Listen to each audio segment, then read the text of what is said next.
We spent some time talking about the Commanders' quarterback situation. I think the three of us here believe they're going to draft a quarterback at number 2. Yes. Those are the odds. Absolutely. That's what they should do at number 2. I think we don't know. I think that we probably would bet on Sam Howell staying here because he's under contract.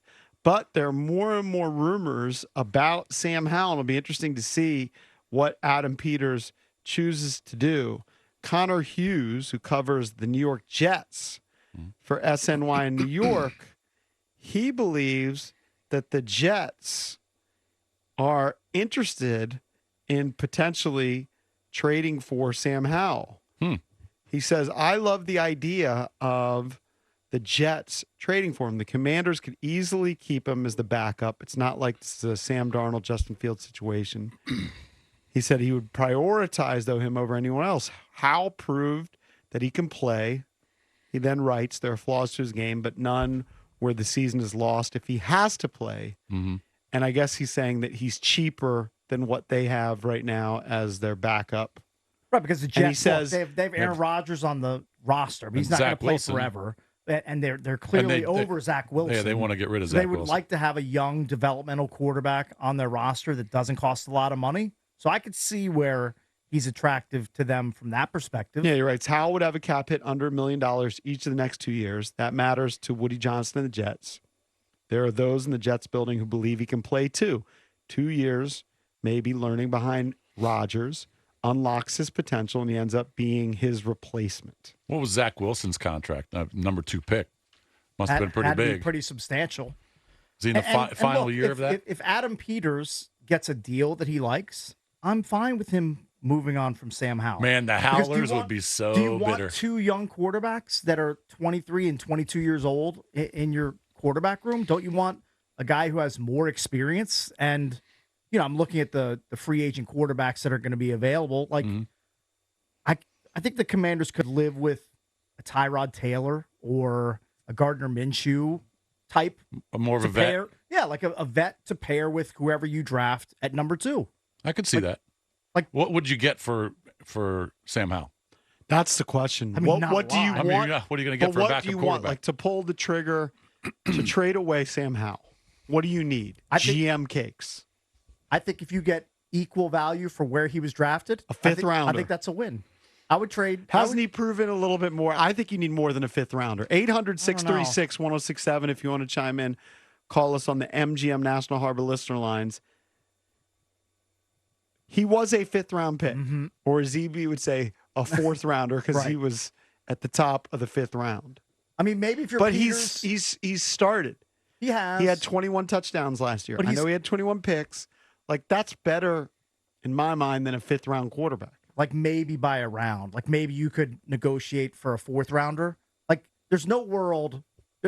You could visit 1,000 worlds, and there's not one of them where you're going to get, like, a third-round pick for Sam Howell. I don't know. I'd be stunned if that happened. You can make the selling point is that it's not necessarily Howell's skill that you're selling. You're selling his contract too. So his contract and his potential upside. The contract almost has just as much, if not more, value than Sam himself. True. What does it have? 2 years left on the rookie deal? Because as opposed to spending what you're going to for Zach Wilson. But I still think even with all of those benefits, like Adam Peters would be hard pressed to get more than a fourth rounder in exchange for Sam Howell. because you're only getting a backup, right? So like I don't think he's as desirable put it this as way, a lot of people think. Whatever you're getting a late round pick. Right. You're not going to get a mid round pick. You're not getting I don't think you're getting a fourth. You're definitely not getting a third. All right, let's go to the phones. You want to chime in 800-636-1067. Should the Commanders shop Howell, and what's it going to take to move him? Yeah, I'm just looking at, before we hit the calls, I'm looking at some of the other quarterbacks that are available. Jacoby Brissett is going to get a nice deal, I would think, from somebody. Yeah. Probably not the Commanders. Mitchell Trubisky's out there. Don't want him. Marcus Mariota is available. Don't want him. Sam Darnold. Drew Lock is a free agent quarterback. That's out there the same guys, yeah. Tyler Huntley. It's a little intriguing, Tyler Huntley. Though he's limited as a passer. Pro Bowler. He is a Pro Bowler because 9 people turned down the Pro Bowl invite. Now, if they did draft May and Howell did play together for his season at Carolina, so Right. they do know each other. So I don't know if that would help Drake May and just kind of get more comfortable to the NFL life. But, you're looking for a backup quarterback. Right. Just like the Jets are looking for a backup quarterback. Yeah, but the Jets' need for a backup quarterback is it might be higher than the Commanders' need for a backup quarterback, considering what they went through last year. Yeah. They might put more of an emphasis with a 40-year-old quarterback who just tore his Achilles, Yeah. as opposed to a team that's possibly drafting a quarterback. The need for the Jets is much greater than the need for the Commanders, and I think that's something that Peters should definitely take advantage Right. of. He should exploit that. If the Jets are in love with Sam to be their backup, be honest with you, the backup in New York would probably play more likely than the backup in Washington. That's probably true. I mean, Aaron Rodgers is 40 years old at this point? Yeah, coming coming off off a of- major injury. Yeah, there's a good chance that whoever the backup maybe. is there is going to get pressed into action. And they clearly aren't going to bring back Zach Wilson as the backup. No. No, we And, wouldn't. and his contract was pretty damn big. Would you want Zach Wilson as the backup here? No, Probably not. no. I'd want a more veteran quarterback. Some of the guys you mentioned, the Minshews and the Brissetts, those type of guys. Carson Wentz available No, he ain't going back. out on the market, as is EB's other quarterback love affair, Kyle Allen, who's seemingly always out of the market. All right, 800-636-1067 is the number. What do you see the Commanders potentially doing with Sam Howell? Do you think he stays here as the backup? Is That's he what I trade think. bait? Is he trade fodder? Where do you think the Commanders go from here? I think he's going to stay. He's cheap. I don't see them moving him. Yeah, I think Peters is going to look at that room and say, I need some more. I need more experience than just the most recent 17-game experiment with Sam Howell. Yeah, you might be I right. think he's going to want an older, more veteran hand to guide quarterback X, whoever that's going to be. And look, Couldn't that with, be the third with quarterback? all the injuries that you have, all the injuries that the quarterbacks have, Yeah. just look at how many quarterbacks played this year. Also, There's a good chance that whoever they draft is either going to get injured or he's not going to be good at certain points of the season, so you're going to need to play the quarterback. the Commanders, at some point, they're going to get out of the limbo and the hell that is known as always having to have three quarterbacks in your room because quarterback never works out. Like, eventually, you don't want to burn a third quarterback roster spot. You want to have your entrenched starter and your capable backup. Hey, maybe David Blau's your emergency because he's the assistant quarterbacks coach. You know what? And I believe he's 28. It's not the wackiest plan I've ever heard. Now, he's not very good. I mean, that's the reason why he's Right. coaching now instead of actually playing.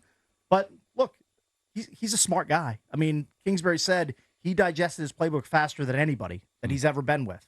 So Who's going to know the system better? right. But I mean, if you're trotting out David Blau, player coach, then things have really gone sideways. I'm just saying as an emergency. as an emergency. Kind of like maybe. hockey teams, don't they have emergency goalies? Yes. It's one of the great traditions in sports where they have to pull a guy out of the stands to come in and suit up and play in the NHL. Let's go to the phones. Let's go to Jaime in Manassas. He may be a howler. What's up, Jaime? Hey, what's going on, guys? Thank you for taking my call. Yep. Hey, I don't understand what is the need to trade Sam Howell to get a 4th-rounder or a 5th-rounder. Keep him in the team as inexpensive backup. Build the offensive line, right? Start him for the first 10 games. Even Pat Mahomes sit down for 10 games. Alex Smith was the quarterback, the starting quarterback, and then they switched to him. How many years Aaron Rodgers sit with the Green Bay Packers? So I don't think there's a need to play the rookie right away. Build the offensive line, play Sam Howell at least for the first 10, 11 games, and see how he can do with a very good offensive line. If he start playing better and going over the curve, learning the curve, and playing better, then all of a sudden you have a more attractable trade chip. And then you switch to your rookie running quarterback. Jaime, But- I love you, but I absolutely hate your plan. I hate it. I hate it so much. It's just a long game play. I just wouldn't be set in stone either way. Like it seems to have worked for Jordan Love, right? where he sat for a couple seasons, and Yep. now he looks really, really good. He brought up a couple of what I would say are outliers because C.J. Stroud was thrown into the fire, this season right off the And bat. he was very and good, yes. performed very well. And then you can go old school. Peyton Manning, maybe he led the league in interceptions as a rookie, but that experience paid off because then he became silly. And a lot of guys start and maybe struggle early, and you just live with the struggles because they're gaining experience. I just think it's based on the way the league is now. 78 quarterbacks threw balls in games last year. Right. 78. That's more than the year before. And I'm guessing that's a record. Has to be. Yeah, Yeah, I there were think- some teams that used. Because I think last year was a wasn't record. Joe Flacco the fourth or fifth quarterback the Browns turned I to? think he it was might the have been the- fourth. It's either fourth or fifth. But my point is, chances are you're going to play your backup quarterback. Right. So whoever you have here, whether it's Howler or you bring back Brissett or you go out and get someone else, chances are, especially with a rookie, he's going to play. So you got to have a pretty good one. Yeah, I would probably be for keeping Sam Howell. He's cheap. He can play. You don't want him to play. I want my rookie to get all the snaps. But if my rookie gets hurt, whether it's Drake May or Jaden Daniels, then you slide in Sam Howell. Yep, I agree. I don't need to have an older guy. I want him He to- can give you similar results to Gardner Minshew. I would like Adam Peters to flip Sam Howell for a fourth rounder and then go find like the next George Kittle with the fourth round pick. Right. Work that sort of match. You're Or- grasping or your at a Fred, fourth like rounder. a Fred Warner. Like those are the ranges where those guys were picked. Yeah. Kittle was a fifth rounder. I think Warner was a fourth. Not sure I exactly think where he was. Warner might have been Was he maybe a fourth or a fifth. Okay. Yeah. Yeah. Dude, that- Greenlaw was a deep that's what I pick, want. too. That's what I want him to do. Earlier in the show, we did not get a winner in the morning matchup for box score breakdown. Stay tuned for your chance to win Luke Bryan tickets. He's going to be appearing at Jiffy Lube Live. That's coming up at 9:25. Plus, we'll open up the entertainment page. Don't go anywhere.